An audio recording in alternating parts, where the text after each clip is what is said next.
हाजिर एक नई वीडियो के साथ। तो भाई अक्सर हम लोग आपस में बात करते हैं कि एलोन मस्क को जानते हो, इसको जानते हो, उसको जानते हो, बिना पढ़े आज यहाँ पहुँचे, बिना कुछ किए आज यहाँ पहुँचे। तो एक हमारे भाई उन्होंने एक तफसीली वीडियो सबके बारे में बनाई है कि कौन किस तरीके से पहुंचा, कौन किस तरीके से पहुंचा।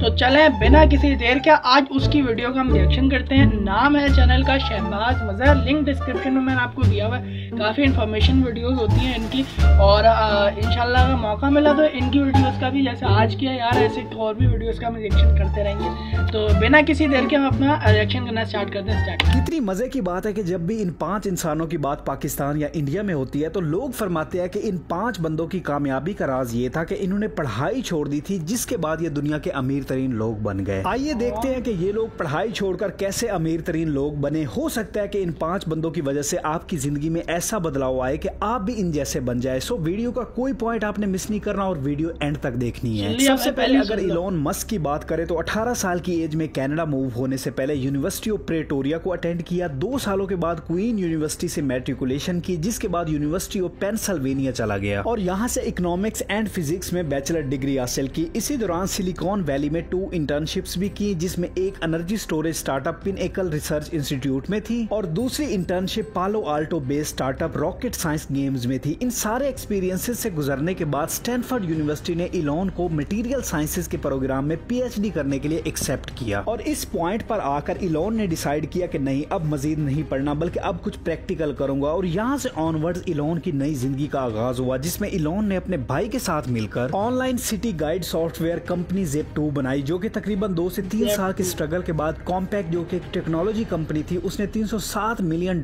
में एक्वायर कर ली। इसके बाद इलॉन ने कॉम्पैक्ट के एक मेंबर के साथ मिलकर X.com एक ऑनलाइन बैंक बनाया, जो कि तकरीबन 1 से 2 साल के बाद पेपाल में मर्ज हो गया, जो कि मजीद 2 साल के बाद eBay ने, जो कि एक ई कॉमर्स कंपनी थी, पेपाल को $1.2 बिलियन में एक्वायर कर लिया। इस तरह फिर SpaceX, फिर टेस्ला, फिर OpenAI, non profitable artificial intelligence research company, फिर neuro technology company, so on and so forth बनती गई। ये है इलॉन मस्क की लाइफ। अब बात करते हैं जेफ बेजोस की, जो कि अमेज़न का फाउंडर एंड CEO है। इस बंदे ने प्रिंसटन यूनिवर्सिटी से electrical engineering and computer sciences में ग्रेजुएशन की। इसके बाद वॉल स्ट्रीट, जो कि न्यूयॉर्क सिटी में है और इसको दुनिया का प्रिंसिपल फाइनेंशियल सेंटर भी कहते हैं, इसमें तकरीबन 6 साल तक काम किया और इसके बाद अमेज़न, जो कि एक ई कॉमर्स कंपनी है, इसकी तरफ बढ़ा। अगर गौर किया जाए तो पाकिस्तान और इंडिया में एक एवरेज बंदा भी ऐसे ही करता है, यानी पहले किसी यूनिवर्सिटी में पढ़ाई और उसके बाद कहीं पर काम। खैर, इसके बाद अब बात करते हैं वॉरेन बफेट की। स्टॉक मार्केट की दुनिया का बेताज बादशाह और बिलियंस ऑफ डॉलर्स का मालिक, इस बंदे की पढ़ाई का आगाज वॉल्टन school of the university of Pennsylvania से हुआ, जहां ये पढ़ना तो नहीं चाहता था, लेकिन अपने फादर के प्रेशर की वजह से यहाँ पर 2 साल स्टडी की। इसके बाद ये जनाब 19 साल की एज में यूनिवर्सिटी ऑफ नेब्रास्का चला गया, जहाँ bachelor of sciences in business administration में ग्रेजुएटेड बना। इसके बाद हार्वर्ड बिजनेस स्कूल में अप्लाई किया, लेकिन रिजेक्ट कर दिया गया, जिसके बाद ये बंदा Columbia business school of Columbia university से इकोनॉमिक्स में मास्टर ऑफ साइंसेज कंप्लीट की। अच्छा, मजे की बात है, यहाँ पर भी ब्रेक नहीं लगाई, मजीद पढ़ाई के लिए न्यूयॉर्क इंस्टीट्यूट ऑफ फाइनेंस भी अटेंड किया। काफी हैवी सीवी है, आई डोंट थिंक सो कि आज के स्टूडेंट से ये सीवी उठाई जा सकती है। खैर, इसके बाद बात करते हैं बिल गेट्स की। जब भी कोई बंदा बिल गेट्स की बात करता है तो उसका स्टार्ट इस बात से होता है कि बिल गेट्स तो हार्वर्ड यूनिवर्सिटी का ड्रॉप आउट था और देखो कि ड्रॉप आउट होने के बावजूद आज बिलियंस ऑफ डॉलर्स का मालिक है। यार ओके ठीक है, मान लिया कि वो ड्रॉप आउट था, लेकिन ये भी बताओ ना कि इस ड्रॉप आउट से पहले उसने क्या किया हुआ था। ये कोई नहीं बताता, बट डोंट वरी, मैं बताता हूँ। बिल गेट का फादर एक प्रोमिनेंट लॉयर था and mother first interstate bank system, जो कि एक फाइनेंशियल कंपनी या फिर बैंक कह ले, इसकी भी डायरेक्टर थी, और यूनाइटेड वे ऑफ अमेरिका, जो कि एक नॉन प्रॉफिटेबल ऑर्गेनाइजेशन थी, इसकी भी डायरेक्टर थी। और बिल गेट्स का नाना नेशनल बैंक का प्रेसिडेंट था। फैमिली बैकग्राउंड से ये कंफर्म होता है कि बिल गेट्स काफी तगड़े खानदान से था। खैर, ये भी मैटर नहीं करता, इंपॉर्टेंट बात यह है कि साल की उम्र में बिल गेट्स का इंटरेस्ट सॉफ्टवेयर प्रोग्रामिंग में था और इसी उम्र में उसने अपना पहला सॉफ्टवेयर प्रोग्राम लिखा। कोडिंग का इतना ज्यादा शौक था कि उस वक्त कंप्यूटर सेंटर कॉर्पोरेशन यानी CCC के किसी ऑपरेटिंग सिस्टम में बग्स को एक्सप्लॉइट करने के मामले पर बिल गेट्स और उसके दोस्तों को कंप्यूटर सेंटर कॉर्पोरेशन से बैन कर दिया गया। और जब ये बैन खत्म हुआ तो इसी कंपनी ने बिल गेट्स को ऑफर दी कि तुम हमारे सॉफ्टवेयर में से बग्स निकालो, जिसके बदले तुम्हें जो चाहिए होगा हम तुम्हें दे देंगे। यहाँ पर बिल गेट्स ने सोर्स कोड पर काम करना शुरू कर दिया। स्ट्रॉन्ग प्रैक्टिकल नॉलेज के साथ जब लेक साइड स्कूल से ग्रेजुएटेड हुआ तो उस उस time Bill Gates United states के नेशनल मेरिट स्कॉलरशिप प्रोग्राम में भी था और इस प्रोग्राम में मौजूद स्कॉलरशिप सिर्फ हाई अचीवर्स को दी जाती थी। इसके बाद बिल गेट्स ने सेट का टेस्ट दिया जिसमें 1590 आउट ऑफ 1600 नंबर सिक्योर किए और हार्वर्ड कॉलेज ज्वाइन किया। यहाँ पर मैथमेटिक्स और कंप्यूटर साइंसेज के कोर्सेज करने के बाद 2 साल बाद हार्वर्ड कॉलेज छोड़ दिया। फाइनली बिल गेट्स और उसके दोस्त ने माइक्रोसॉफ्ट सॉफ्टवेयर कंपनी स्टार्ट की, जिसके बाद क्या हुआ सारी दुनिया ने देखा। ये थी बिल गेट्स की कहानी। खैर अब फाइनली हम बात करते हैं स्टीव जॉब्स की। इस बंदे को लेकर मार्केट में सबसे ज्यादा कंफ्यूजन है। लोग कहते हैं कि स्टीव जॉब्स ने कोई कॉलेज यूनिवर्सिटी से पढ़ाई नहीं की लेकिन फिर भी इतना ज्यादा अमीर तरीन। जी हाँ, ये बात बिल्कुल ठीक है। स्टीव जॉब्स ने रीड कॉलेज इन पोर्टलैंड में अप्लाई किया और फिर एक ही सेमेस्टर के बाद छोड़ दिया, जिसके बारे स्टीव जॉब्स ने बाद में बताया कि वो उसने इसलिए छोड़ा क्योंकि वो अपने पेरेंट्स का पैसा किसी ऐसी चीज में नहीं लगाना चाहता था जिसमें उसका इंटरेस्ट नहीं। स्टीव जॉब्स का ज्यादा इंटरेस्ट बुद्धिज्म एंड कैलीग्राफी में था जिसमें उसने ज्यादा टाइम दिया। अच्छा, यहाँ पर ये मैटर नहीं करता कि स्टीव जॉब्स का इंटरेस्ट किस चीज में था। सवाल ये बनता है कि इस बंदे ने ऐसा क्या किया कि पढ़ाई के बगैर इसने बहुत कुछ हासिल किया। तो एप्पल का को फाउंडर स्टीव वोजनियाक कहता है स्टीव जॉब्स ने कभी कोडिंग नहीं की और ना ही वो इंजीनियर था और ना ही उसने ओरिजिनल डिजाइन तैयार किए। डैनियल कॉटकी जो कि एप्पल के पहले चंद एम्प्लॉइज में से एक था, उसका कहना है कि स्टीव वोजनियाक असल इनोवेटर और इन्वेंटर था। स्टीव जॉब्स का काम मार्केटिंग का था और जब मैंने इन सारी बातों पर तहकीक की तो यस, स्टीव जॉब्स का काम प्रोडक्ट की डिजाइनिंग, प्रेजेंटेशन एंड मार्केटिंग था। मजीद स्टीव जॉब्स की लाइफ पर 2 आवर्स की डॉक्यूमेंट्री भी मूवी की सूरत में अवेलेबल है, वो भी आप देख सकते हैं। आपको काफी ज्यादा आइडिया हो जाएगा कि जो स्टीव जॉब्स का काम था उसमें पढ़ाई का कितना रोल था। इस सबसे हरगिज ये एस्टेब्लिश नहीं किया जा सकता कि पढ़ाई करने की जरूरत नहीं। अगर हमने किसी को रोल मॉडल बनाना है तो उसके काम को भी देखना होगा कि जो वो काम कर रहा है, आया अगर वो आप करें तो आप भी उस जैसे इंसान बन जाएंगे। हर इंसान की जिंदगी डिफरेंट होती है, एनवायरनमेंट डिफरेंट होता है, लाइफ सिचुएशन डिफरेंट होती है, टेक्नोलॉजी की डेवलपमेंट डिफरेंट होती है, टारगेट ऑडियंस डिफरेंट होती है। स्टीव जॉब्स ने जब एप्पल प्रोडक्ट्स मुतारिफ करवाई तो सामने वाली ऑडियंस को नॉलेज नहीं था कि एप्पल की प्रोडक्ट्स किन बलाओं का नाम है। आज की ऑडियंस एडवांस टेक्नोलॉजी को जानती है। मुझे कसम से समझ नहीं आती कि हमारे मोटिवेशनल स्पीकर्स इन बंदों को रेफर करते हैं लेकिन ये नहीं बताते कि जब इन बंदों ने कुछ बनाया था तब की सामने वाली ऑडियंस कितनी एडवांस थी, कितना टेक्नोलॉजी का नॉलेज था उनके पास। हम हर बात को हर दौर पर फिट नहीं कर सकते। किसी एक बंदे की एक्सेप्शन को पूरी ऑडियंस पर प्रोजेक्ट नहीं कर सकते। 99% दुनिया के अमीर तरीन लोग आला तालीम याफ्ता है, आला यूनिवर्सिटी से पढ़े लिखे हैं और जो 1% लोग बगैर पढ़े कामयाब है। तो कुछ लोग होते हैं इस दुनिया में जिनका लक साथ दे जाता है, लेकिन मैं फिर भी गारंटी से कहता हूँ अगर आप बगैर पढ़े कामयाब इंसान की जिंदगी को भी पढ़ेंगे ना तो ये लोग भी strong technical and practical knowledge की बेस पर कामयाब होते हैं। जैसा कि आरफा करीम हमारे पास बेहतरीन मिसाल है। शी वाज जीनियस, वो बाय बर्थ जीनियस थी और इसकी लाइफ को हम किसी पर प्रोजेक्ट नहीं कर सकते क्योंकि वो बाकी सबसे डिफरेंट थी। इसके बाद मार्क जकरबर्ग सब बताते हैं कि ये कॉलेज ड्रॉप आउट था, लेकिन ये कोई नहीं बताता कि कॉलेज में जाने से पहले इस बंदे के पास प्रोग्रामिंग में इतना स्ट्रॉन्ग नॉलेज था कि आपकी सोच है। ऐसे लोग एक्सेप्शंस होते हैं जिनकी कामयाबी को बाकी सब पर प्रोजेक्ट नहीं किया जा सकता। Elon Musk, Warren Buffett, Jeff Bezos, Bill Gates और इनकी तरह हंड्रेड्स ऑफ पीपल जो कि पढ़े लिखे बिलियनर है, हम इनको मिसाल क्यों नहीं बनाते? कुछ नाम नेहात लोग ये क्यों नहीं कहते कि इनकी तरह पढ़ लिख कर ये रास्ता अख्तियार करके बिलियनर बनो? हमेशा लोग ये क्यों कहते हैं कि पढ़ाई छोड़ोगे तो बिलियनर बनोगे? अगर पढ़ाई इतनी फजूल है तो जहाँ जहाँ के बिलियनर्स की मिसालें हम देते हैं वो बिलियनर्स अपनी अपनी कंट्री में पढ़ाई खत्म क्यों नहीं करवा देते? क्यों उनके यहाँ यूनिवर्सिटीज बेहतरीन यूनिवर्सिटीज है? क्यों उन बिलियनर की कंट्री में मौजूद स्टूडेंट्स आला से आला तालीम हासिल करना चाहते हैं? क्यों सिर्फ इंडिया और पाकिस्तान में ये गाइड किया जाता है कि पढ़ाई छोड़ दो? हम उन जैसे बिलियनर तो बनना चाहते हैं लेकिन उन जैसी पढ़ाई नहीं करना चाहते। आखिर कौन लोग हैं जो ये कल्चर प्रमोट कर रहे हैं कि पढ़ाई छोड़ दो? उन लोगों का मकसद क्या है? ये अहम सवाल है। यस, आप हमारे एजुकेशन सिस्टम को ब्लेम कर सकते हैं कि ये ठीक नहीं है, लेकिन एक बात हमेशा याद रखिएगा कि घर में अगर रोटी ना हो तो क्या आप मरना पसंद कर लेंगे? ऑब्वियसली नहीं। अगर रोटी नहीं तो आपको सूखी रोटी खाकर भी जिंदा रहना पड़े तो आप रहेंगे। यही हाल हमारे मुल्क का है। हमारे सियासी बहरान और इकोनॉमी की तंग दस्त हालत की वजह से हम और हमारा एजुकेशन सिस्टम उस लेवल का नहीं है जितना होना चाहिए, लेकिन जितना भी है थोड़ा या ज्यादा इसको हासिल करो। इसके बगैर आपका सर्वाइवल मुश्किल लेवल के नामुमकिन है। जो रिसोर्सेज मौजूद हैं उनसे फायदा उठाओ। पढ़ाई छोड़ने वाली कभी चवल नहीं मारना। पढ़ाई के साथ साथ कोर्सेज करते जाओ, आपका लेवल खुद ब खुद बढ़ता जाएगा। एज पर माई एक्सपीरियंस जुगाड़ लॉन्ग टर्म फायदा नहीं देता, लेकिन पढ़ाई कब्र तक साथ देती है जिसका कोई नेमुल बदल नहीं। वैसे भी आप कोई खानदानी रईस तो है नहीं कि पढ़ाई छोड़ देंगे तो आपकी लाइफ पर कोई फर्क नहीं पड़ेगा, और ना ही ज्यादा लोग पैदाइशी जीनियस हैं कि पढ़ाई के बगैर कुछ कर लेंगे। हम मोस्टली एवरेज इंसान है। मेहनत हमारे खून में होनी चाहिए वरना we are dead in this advance technological era. उम्मीद है कि आप समझदारी का फैसला करेंगे। तो बस मेरी मेरी आज की वीडियो में बस इतना ही था। आपसे गुजारिश है कि चैनल जरूर सब्सक्राइब करें। तो मिलते हैं किसी और वीडियो में। अपना बहुत ज्यादा ख्याल रखिएगा। तब तक के लिए खुदा हाफिज। भाई बहुत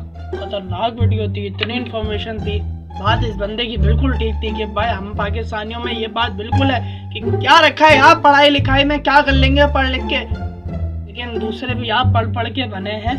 अच्छा, जहाँ तक बात की जाए हमारे एजुकेशन सिस्टम की, तो बहुत ख़राबी है, बहुत चीज़ें हैं और इस चीज़ को ब्लेम भी नहीं किया जा सकता। तो वीडियो अगर अच्छी लगी तो इसको लाइक करना, कमेंट करना, शेयर करना और तमाम उन लोगों तक पहुँचाना जिनको तुम लोग पहुँचाना पसंद करते होगे। तो इसी के साथ चैनल को सब्सक्राइब जरूर करना। मिलते हैं अगली वीडियो में। अल्लाह हाफ़िज़।